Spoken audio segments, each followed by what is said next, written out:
प्रणाम। प्रभु श्री हनुमान जी महाराज सर्वનું કલ્યાણ કરે તેવી મારી શુભકામના। નવેમ્બર 2014 રાશિફળ મંથલીમાં વાત કરીએ મિથુન રાશિવાળા જાતકો માટે ગ્રહોની શું ચાલ રહેશે। આ મહિનામાં શનિ ગ્રહનું પરિવર્તન થઈ રહ્યું છે, રાશિ પરિવર્તન કરી રહ્યા છે।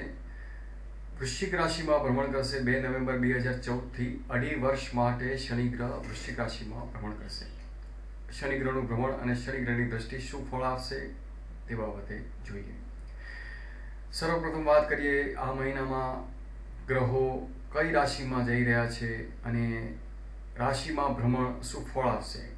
સૂર્ય ગ્રહના ભ્રમણની વાત કરીએ તુલા રાશિમાં ભ્રમણ કરી રહ્યા છે। 16 નવેમ્બરથી વૃશ્ચિક રાશિમાં ભ્રમણ કરશે।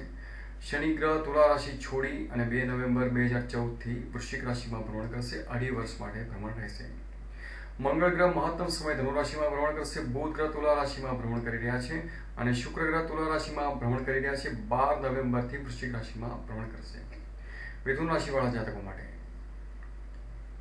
તમારી ચંદ્ર રાશિથી સૂર્ય ગ્રહના ભ્રમણની વાત કરીએ તુલા રાશિમાં ભ્રમણ કરી રહ્યા છે। મહિનાના મધ્યાંત સુધી નીચ રાશિગત થઈ અને પંચમ ભાવને પ્રભાવિત કરી રહ્યા છે। અહીં ખાસ કરીને વિદ્યાર્થી બંધુ મિત્રો માટે અહીંયા અભ્યાસ પ્રત્યે બેદરકાર ન રહેવાની સંકેત મળી રહી છે। પ્રેમ સંબંધોની વાત કરીએ તો અહીંયા તમને ક્યાંક ક્યાંક ભ્રાંતિ ઉપજાવે તેવી ઘટનાઓ અને પરિસ્થિતિથી સાવધ રહેવું પડશે તેવી અહીંયા સંકેત મળી રહી છે। સૂર્ય ગ્રહ જે 16 નવેમ્બરથી વૃશ્ચિક રાશિમાં ભ્રમણ કરશે તમારી ચંદ્ર રાશિથી 6ઠા ભાવથી પસાર થઈ રહ્યા છે। આ સૂર્ય ગ્રહ તમને મહિનાના મધ્યાહન પછીનો જે સમય છે મહિનાના અંત સુધી સૂર્ય ગ્રહ તમને સારી સફળતા આપનાર બનશે અને શત્રુ પક્ષથી અગર પરેશાની ચાલી રહી છે તો અહીંયા ઓછી થતી તમને જણાશે।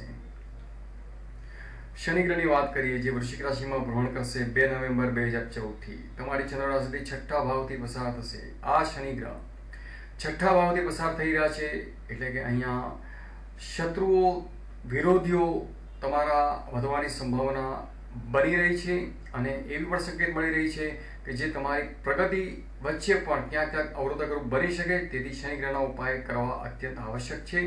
અહીં ખાસ કરીને આરોગ્યની વાત કરીએ તો ગેસને રિલેટેડ કોઈ બી પેટને રિલેટેડ કોઈ બી સંબંધિત સમસ્યાઓ ઉદ્ભવવા સંભવ છે, જેથી કરીને આ સમય સાવચેતી સાચવવું જરૂરી।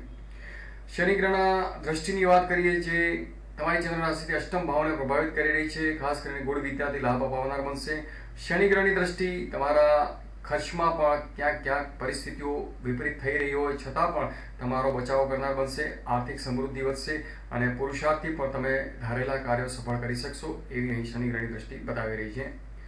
શનિ ગ્રહની દ્રષ્ટિ જે તમારા સાહસ અને પરાક્રમમાં પણ અભિવૃદ્ધિ કરવાવાળી બનશે તેમજ તમારા અંગત મિત્ર વર્તુળથી પણ લાભ અપાવનાર બનશે।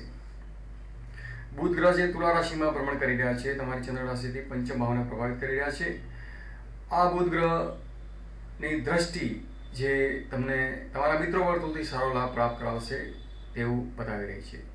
મંગળ ગ્રહની ભ્રમણની વાત કરીએ જે મહત્તમ સમય ધનુ રાશિમાં ભ્રમણ કરશે તમારી ચંદ્ર રાશિથી સપ્તમ ભાવથી પસાર થઈ રહ્યા છે।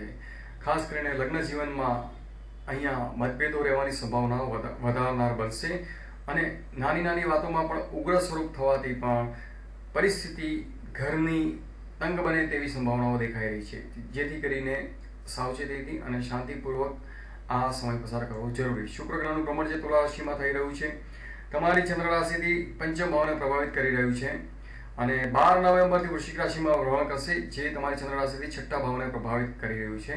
અહીંયા શુક્ર ગ્રહની દ્રષ્ટિ તમારા સુખમાં અને વૈભવમાં વધારો કરનાર બનશે। જોયું આપણે ગ્રહોનું ફળ। સબસ્ક્રાઇબ કરો અમારી ચેનલ અને અમારી ચેનલ જોવા બદલ આપ સૌનો ખૂબ ખૂબ આભાર, ધન્યવાદ।